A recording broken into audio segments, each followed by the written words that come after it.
As the child looks closely into the pool of water, water's true gift is revealed to him.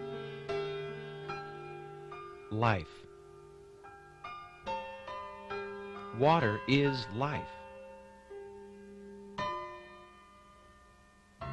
Water feeds the shellfish and agricultural industries, which in turn feed us and feeds our economy with thousands of jobs.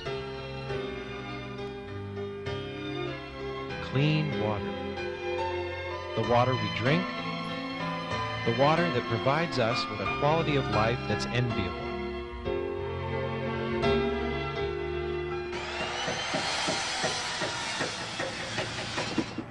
But as the population increases, so does the threat to our life-giving waters. In recent years, untreated and inadequately treated sewage from failing septic systems has contributed to the contamination of our water resources. Our rivers, lakes, and groundwater serving our wells are being contaminated, and the health of our neighbors, friends, and families is being threatened.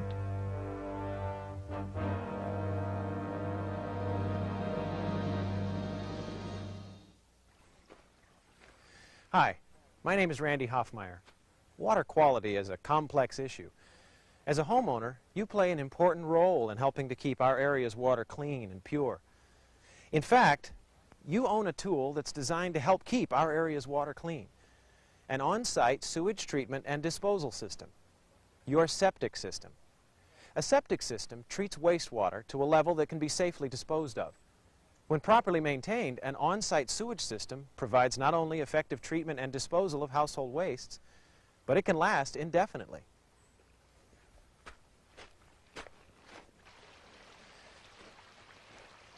In this program, we're going to take a look at what a sand filter system is and how it works.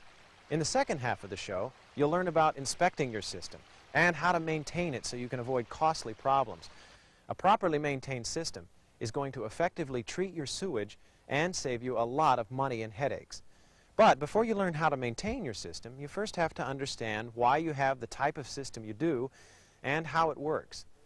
With growing concerns about the degradation of groundwater and surface waters, alternative systems have become increasingly common because of the increased efficiency in treating and disposing of sewage. A sand filter system is a highly efficient wastewater treatment system. The system is comprised of four main parts: the septic tank, the pump chamber with the pump, the sand filter, and the drain field with its reserve area. The septic tank stores and separates out the solids from the wastewater. The partially treated wastewater flows into the pump chamber. The pump evenly distributes the effluent over the surface of the sand filter through a network of thin pipes with tiny holes. The effluent trickles through the sand where treatment takes place, and then is collected in the underdrain and pumped into the drain field, or a mound system, where it is naturally treated before returning to the groundwater. The septic tank is a watertight tank, usually constructed out of concrete. In the state of Washington, a two-compartment septic tank is required for all new on-site sewage system installations. Here's how it works. Household wastewater flows from the house into the first compartment through an inlet T. In this compartment, household wastes separate into three layers. Heavy solids settle to the bottom of the tank to form a sludge layer. The lighter solids, like fat, grease, and paper, float up to the top, forming the scum layer. This separation process yields a treatable liquid wastewater layer called effluent in the center of the compartment. The wastewater flows out of the first compartment through the outflow T into the second compartment. Here, the separation process is repeated. From here, the partially treated wastewater flows out of the septic tank through a screening device and into the pump chamber. In the pump chamber is a pump, on and off floats, and a high water alarm float. When the effluent rises to the level of the on float, the pump begins gently forcing the wastewater under pressure to the sand filter. The pump lowers the level of effluent in the pump chamber until it reaches the level of the off float and stops. The effluent is distributed evenly over the surface of the sand filter through a network of small pipes, trickles through the gravel, and is treated as it filters through the sand. A gravel underdrain collects and moves the treated effluent, either by gravity flow or pressure distribution, to the drain field, or a mound system, where it is dispersed into the soil. To get a better understanding of where and why a sand filter system is installed, We're going to talk with Kevin Plemmel, a sanitarian who has reviewed many alternative systems. Now, Kevin, when you're evaluating a potential building site such as this, what are some of the things you're looking for? Well, Randy, when a designer and engineer evaluates a site, he takes into consideration such factors as setbacks to surface waters, setbacks to wells, topography limitations, and most importantly, soil conditions. Now, what are you looking for in the soil conditions? What we're trying to achieve here is a certain level of treatment before the sewage re-enters the groundwater. And if the soil type and soil depth are inadequate to provide this, an alternative system will be required. To get a better understanding of how a sand filter system works, we're going to talk with Mike Olson of Olson Backhoe, whose crew is in the process of installing a sand filter system right now. And during the installation process, Mike worked closely with the engineer who designed the system to ensure that it would be built to exact specifications. Well, Mike, I see that your crew has already installed the septic tank and the pump chamber. Why don't you lead us through what happens to the wastewater once it leaves the house? Sure, I'd be glad to, Randy. Basically, we have all the raw sewage after it leaves the house. It enters the tank at this location here, goes through a settling process. Then there's a divider in the tank. Then secondary settling takes place in this area of the tank. So there are two chambers here. That's correct. Then from here on into the pump chamber. And once it reaches a certain level there, then the pump will kick in and send it onto the sand filter. That's correct, Now, why don't we go take a look at the sand filter? Sure.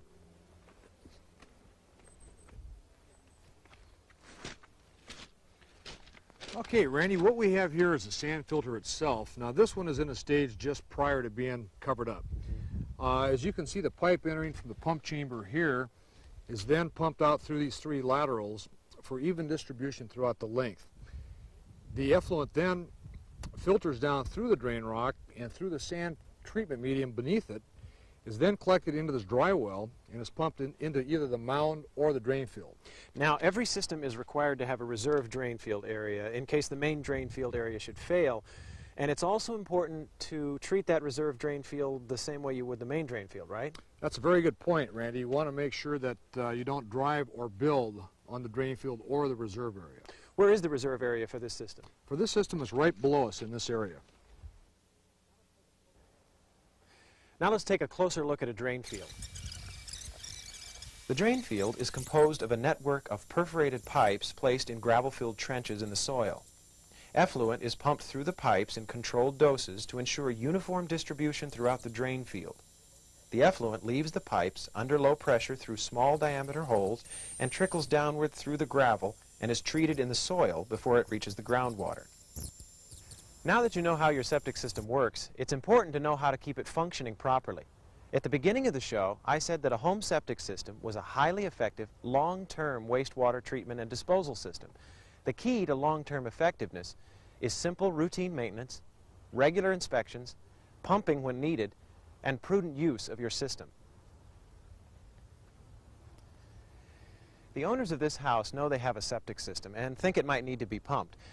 To find the design and location of their system so they can show the pumper, they check their as-built plans that they got from the local health department.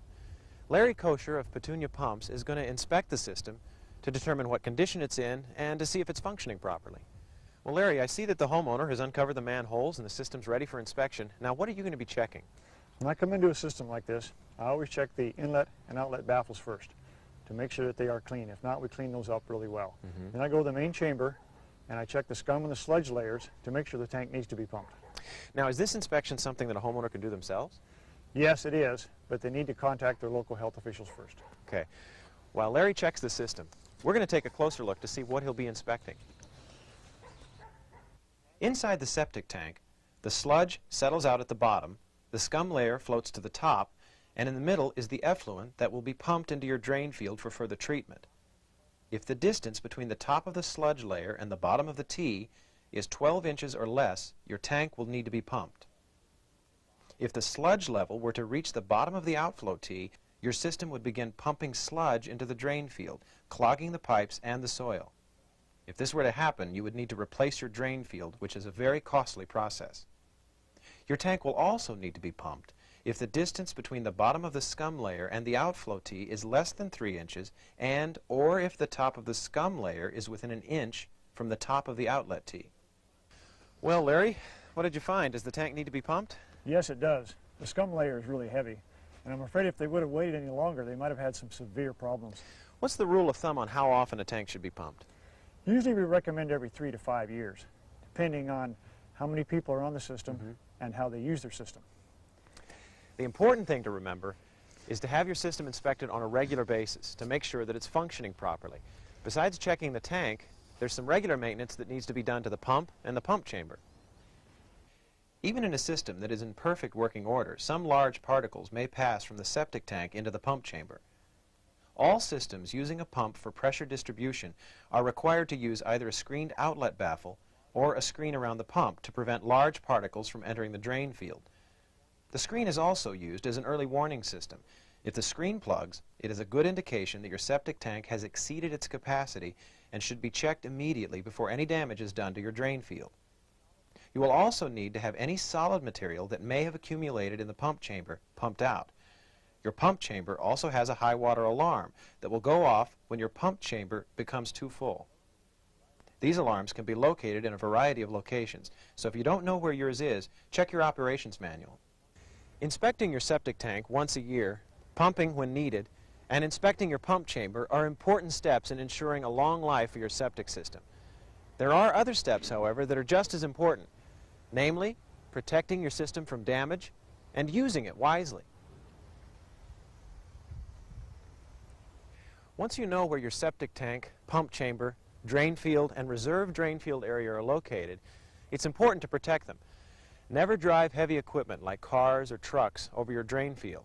The weight can break the pipes and compact the soil, causing your system to fail. When landscaping, make sure that what you plant is compatible with your drain field. Roots can damage pipes. Construction over your drain field, or even laying concrete or plastic, can cut off the supply of oxygen to the soil. This lack of oxygen greatly reduces the ability of the soil to properly treat wastewater. Grass is the best cover for your drain field. Depending on your system, you may have one or more 4-inch capped PVC pipes like this one sticking up in your yard. This is a monitoring port. It's important that you do not remove it or allow it to be filled in. If you'd like more information on how to check your monitoring port, contact your local health department. Never use septic tank additives. Not only do these products not work, but some have been shown to be harmful, cause expensive damage to your system, and contaminate the groundwater. These products are definitely not recommended. The natural processes of your septic system are perfect for effective wastewater treatment. Be careful what you put into your system.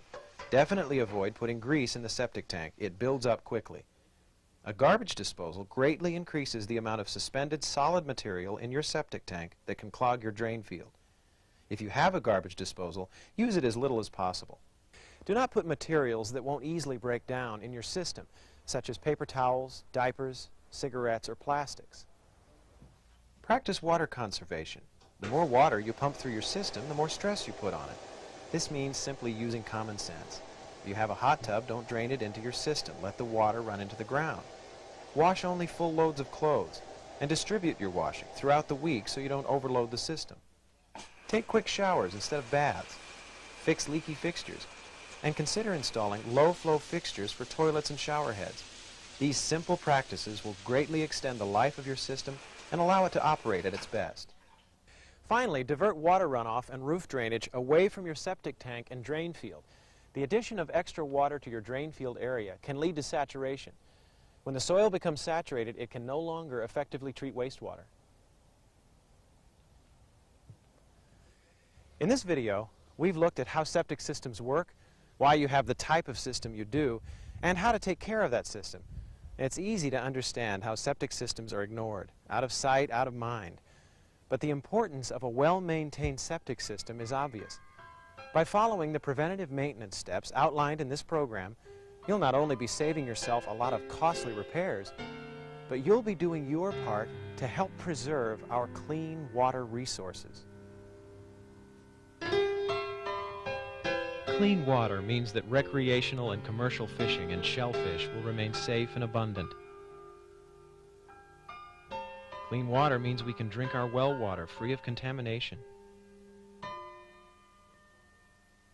Clean water means our agricultural industries can provide our families with healthy foods to eat. Clean water means future generations will be able to enjoy the precious waters of life that are all around us.